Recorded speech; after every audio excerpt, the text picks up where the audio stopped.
Magandang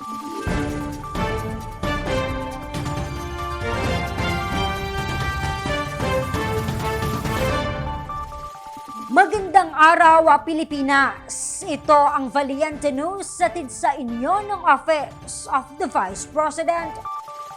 Patuloy sa pagbibigay ng suporta ang OVP sa mga Filipino entrepreneurs sa pamamagitan ng programang Magnegosyo Taday. Sa ilalim ng programa, aabot sa 15,000 pesos ang matatanggap ng mga kwalipikadong individual at 150,000 pesos naman para sa mga organisasyon. Ang detalye, alamin natin sa ulat ni Jera Gomez. Ang Magnegosyo Taday ay isa sa mga flagship program ng OVP sa pamumuno ni Vice President Inday Sara Duterte.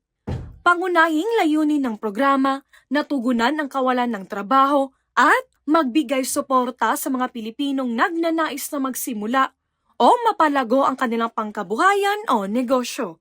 Bukas para sa lahat ng sektor ang programa, tulad na lamang sa mga kababaihan, senior citizens, persons with disability o PWD, maging sa LGBT community, kabataan at iba pa.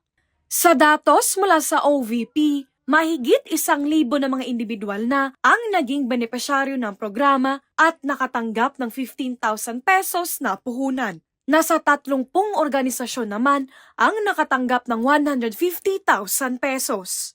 Narito naman ang mensahe ng ilan sa mga MTD beneficiaries mula sa Bicol Region. Super thank you. Yun ang maisasabi kong pinaka bukal sa puso ko baga.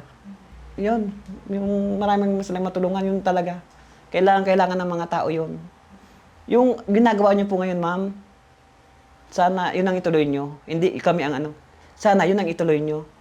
Nagpapasalamat po ako sa Office of the Vice President. Malaking tulong to sa business ko. Tsaka sana mas marami pang matulungan yung OVP sa mga nagninegosyo sa maliliit na enterprise. Mula rito sa Daraga Albay, ako po si Jera Gomez. Lahat para sa Diyos, bayan at pamilyang Pilipino. Valiente News. Abangan ang iba pang mga balita dito lamang sa Valiente News. Ako si Claudette Loreto para sa makabuluhan, naninindigan at matapang na mga ulat at impormasyon. Maraming salamat.